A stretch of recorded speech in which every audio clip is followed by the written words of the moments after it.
It is not often that we get truly groundbreaking news that no one saw coming in the cinema camera world. But last week, that exact thing happened where Nikon Corporation acquired Red. This came out of left field and the whole industry is sort of struggling for answers. There is not a lot of information, interestingly enough, given how big a shift this potentially is.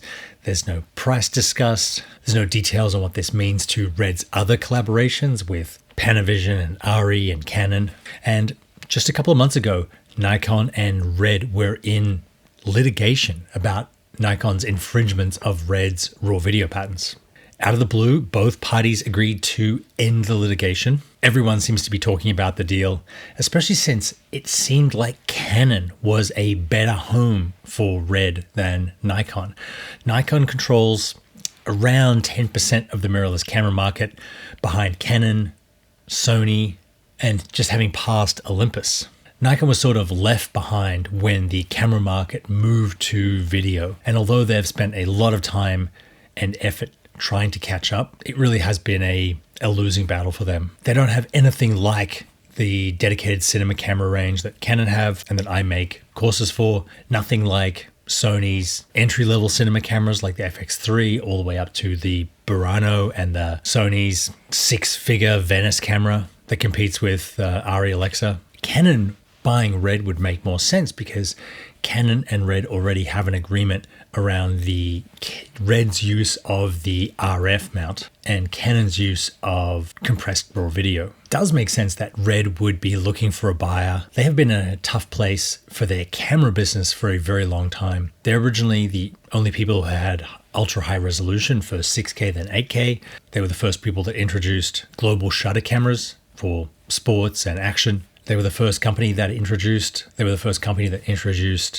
compressed RAW, and they still hold patents that have been very difficult for other companies to get around.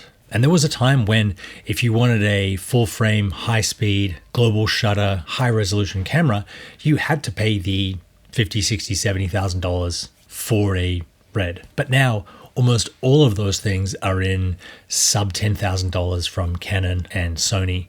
And Sony's just introduced the Burano that has all of those things for $25,000, and arguably a lot more than the equivalent $60,000 Red camera. Red has been kept afloat for years now by their compressed RAW video patents, where other companies who want to offer RAW video to their customers have to license that technology from Red. I won't go into it now. They sort of patented the idea rather than the method, but no one, including Apple, the largest, most well-resourced company in the world, was unable to get around that patent when they wanted ProRes RAW in the iPhone. They had to pay a royalty or take it out. My own personal theory, and this is based on just conversations with other people in the industry, is that Nikon's new Tico RAW, which they included in the latest camera that Red then sued them for patent infringement, found a way around Red's patent. And in discovery of the lawsuit, this was revealed to Red. But rather than make that public,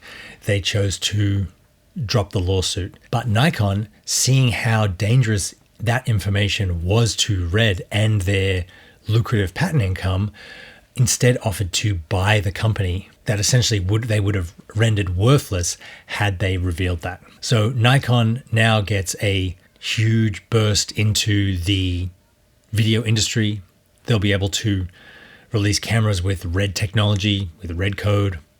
They can use Red's proprietary sensors if they want. What does Red get out of all of this?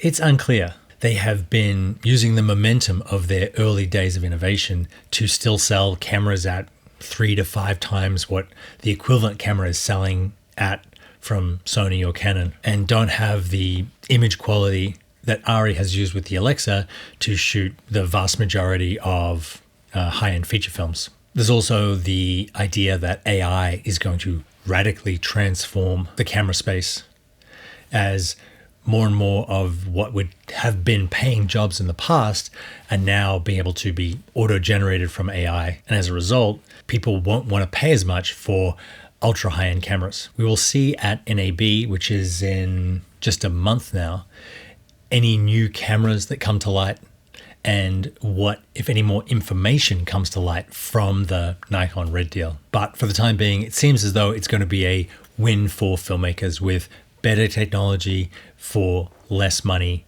and ultimately more innovation. Thank you very much for watching. If you want to check out the courses I have on Canon cinema cameras and how you can get an amazing image with the camera that you probably already own, check out Canon Masterclass. Thank you very much for watching. I will see you next time.